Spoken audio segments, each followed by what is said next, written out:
The White Ship Tragedy, the medieval Titanic and its aftermath. Good evening, everyone, dear time travelers. Before starting, subscribe to the channel and activate the bell to support me and not miss the next content. Let's start right away and enjoy listening. On the night of November 25th, around 1120, a tragedy often called the medieval Titanic occurred, an event that would dramatically alter the course of European history.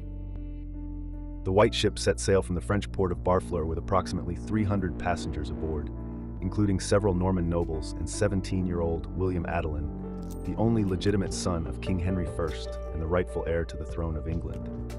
However, at dawn the following day, the ship sank in the icy waters, taking nearly all of its passengers with it. Only a butcher from Rouen survived to tell the tale. Life in the Middle Ages was certainly less complex than today, but it was not without its difficulties. On the one hand, you did not risk sending embarrassing messages under the influence of alcohol or having your personal data sold online. On the other hand, you could die from a tooth infection. Henry I, the fourth son of the Norman king William the Conqueror and Matilda of Flanders, was not destined to ascend the throne of England. However, the death of his elder brother William II led him to dispute the kingdom with another brother, Robert of Normandy. After a long struggle, Henry prevailed and ruled for 20 years as an able and cultured ruler. During his reign in 1903, Henry gave birth to a son and heir, William, whom he named in honor of his formidable grandfather. Although described as a spoiled youth by the English historian Henry of Huntingdon, William proved competent when acting as regent during his father's absence.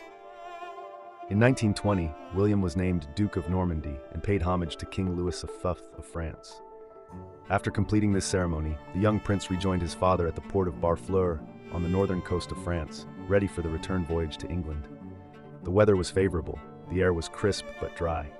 Henry set sail in his flagship in the afternoon, while the White Ship would depart later, carrying the royal treasures and some 200 of the most important Norman and English nobles.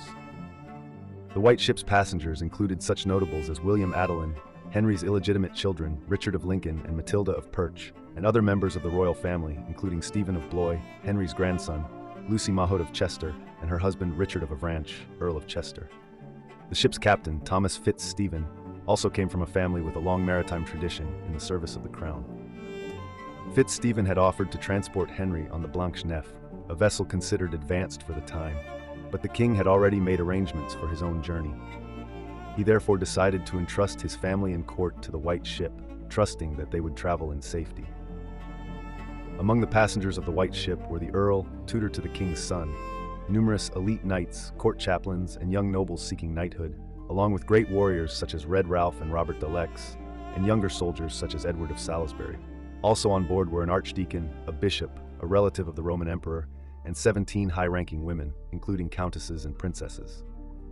Finally, a butcher named Baraldo was also traveling, chasing his money. With calm waters and a favorable south wind, the voyage promised to be uneventful. It was decided that Matilda, William Adelin's young bride, would travel to England with her father-in-law, King Henry. Matilda, being only 9 or 10 years old, was deemed too young to participate in the festivities that William and his companions had planned.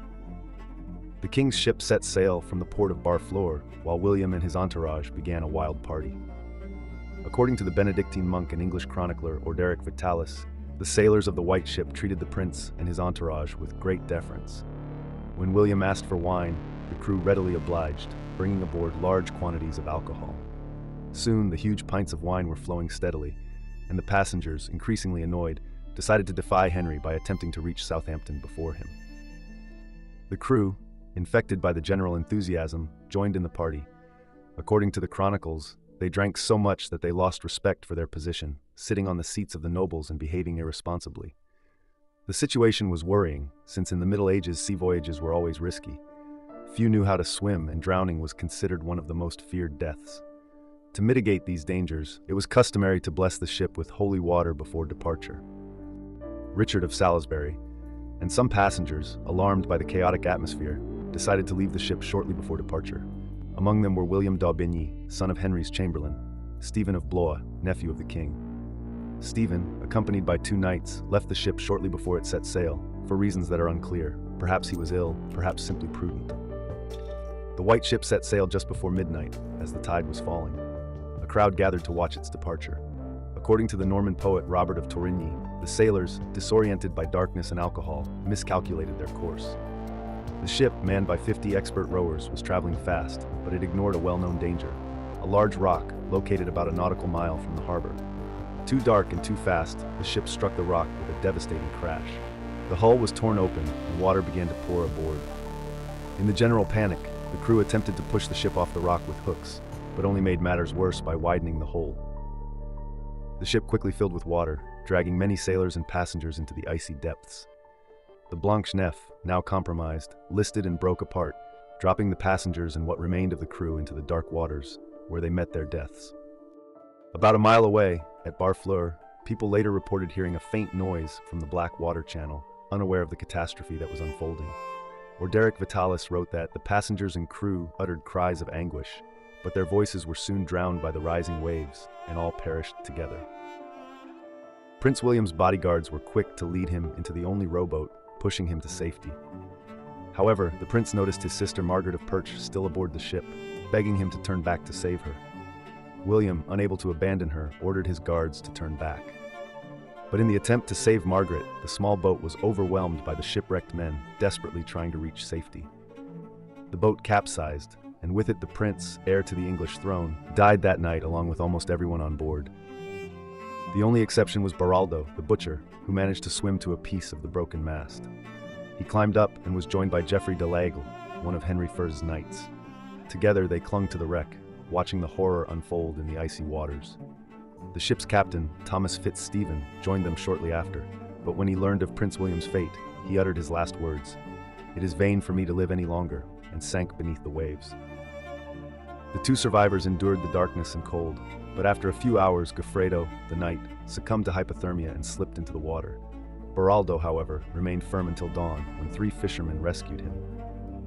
Returning to shore, he recounted the entire tragic story to Orderic Vitalis and anyone who wished to know the details. Baraldo lived for another 20 years, carrying with him the memory of that devastating night. The White Ship tragedy marked a turning point in English history. King Henry I, devastated by the loss of his son and many close relatives and trusted advisors, fell into a deep depression, retired to bed, and stopped eating. In addition to the personal grief, the loss of his son and male heir was a political disaster. Henry would have no more children for the next 15 years of his reign. Before his death in 1935, he declared his daughter, Empress Matilda, his heir.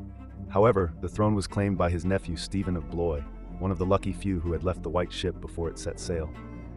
Stephen proclaimed himself king, starting a long and devastating civil war known as the Anarchy. The conflict did not end until 1953, when a peace was negotiated, which stipulated that upon Stephen's death, the crown would pass to Matilda's son, who became the famous King Henry II, marking the beginning of a new era for England. And here we are at the end. I hope you enjoyed this video. As always, leave a comment and a nice like. Subscribe to the channel to give us support and continue our journey through time.